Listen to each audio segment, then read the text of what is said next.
back to another video. Today I'll be reviewing the 2018 version of The Grinch. I was going to do this video last week, but my iPad wasn't working, so yeah, we're going to do the review now. So the plot is, well, you already know what the plot is. It's the Grinch is fed up with Christmas, and he wants to steal it, but there's some added things in there that I'll talk about later. And yeah, you've seen this twice. You've seen this type of story. You've seen this story done so many times. It's not even funny. I don't really think that this movie was really necessary to be made. I mean, we already had the Chuck Jones short, which is my favorite Christmas special of all time, and the 2000 Grinch movie, and they're pretty much they're rehashing both their stories again. So, what's the point of even remaking it if there's nothing new to add? Now, I will say this though. Let's talk about the good stuff first. No, let's talk about the bad stuff. Of course, yes, they do. I do think there is some filler in there, especially with the kids that Cindy Lou Who was friends with. Those characters are really, like, time filler, in my opinion. Again, I do have another problem with the movie, and that's with the Grinch's backstory. Now, I do not think the Grinch needs a backstory, since,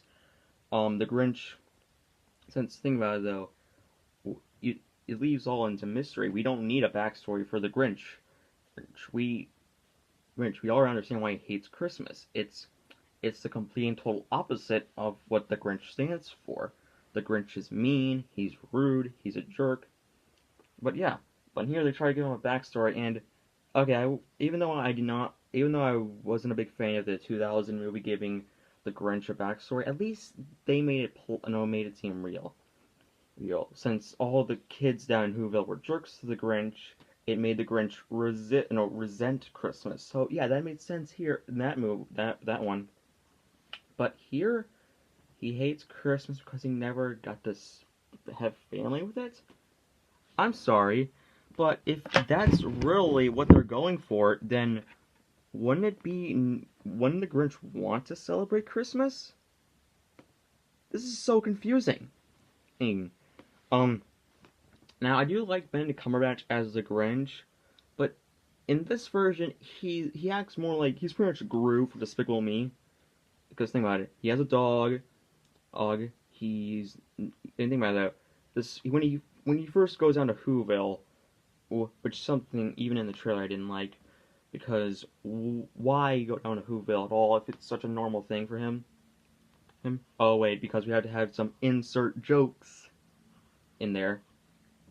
But still, like, the first scene where we see him go down to Whoville and go and cause, like, some trouble, it's pretty much like the scene from Despicable Me where we see Groot for the first time. I almost said Groot.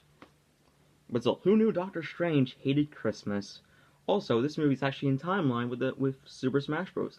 After he stole Smash Bros, he's here to steal Christmas. And another problem I do have with the movie is, of course, some of the jokes. Especially the go, like this, it's go time. Really? That's the best we get. That's the best type of joke you could go for? Another problem I do, and this is the last problem I do have with the movie, is of course, what else? The narrator. In the Chuck Jones short and in the 2000 movie, they had the perfect person to be the narrator. Think about it though, they just sound both whimsical and magical at the same time. Here, it doesn't, and most of the time I feel like the narrator is bored. And also, the Mean One Mr. Grinch song, it's not very good. And there's even a line that really confuses me like this, with his teeth fall yellow. His teeth isn't yellow. It's white. Really? You went so far to make a force rhyme that you even contradicted yourself? Well, that's pretty bad. But let's talk about the good stuff. First off, I do like the scenes with Cindy Lou Who. Cindy Lou Who in this movie, while yes, it's barely nothing new for her character, it is still nice to see her here, and I do find her endearing. The animation is really good. But I will say this though, one problem with the animation is that the Grinch looks too cuddly. I mean, he's supposed to be this monster, not some huggable plush toy. But still, the animation is really solid. But my only real gripe being with it is that it feels like they're trying to be like Despicable Me in some areas. There is. And of course, another good thing about I have this movie is that I do sorta like the Grinch in this version. I mean, he's easily so far my least favorite version of the Grinch, but I do find him and the scenes with him and Max are pretty well done, except with the whole go time thing. And also, I will say this though: the stuff with um the the most famous part of the movie, that being the whole like stealing Christmas thing, that scene was amazing. It was fun. It was energetic. It was great. And I also like Max in this movie. He was cute and cuddly, and also pretty funny to watch. So, what do I give this Grinch movie? Is it bad? No, not really. I still did have a fun time watching the movie, but while it's definitely better than Teen Titans Go movie, it certainly isn't as good as Incredibles 2. I'm giving the Grinch us an 8 out of 10. Or a 7 out of 10. I'm really deciding between either a 7 or an 8.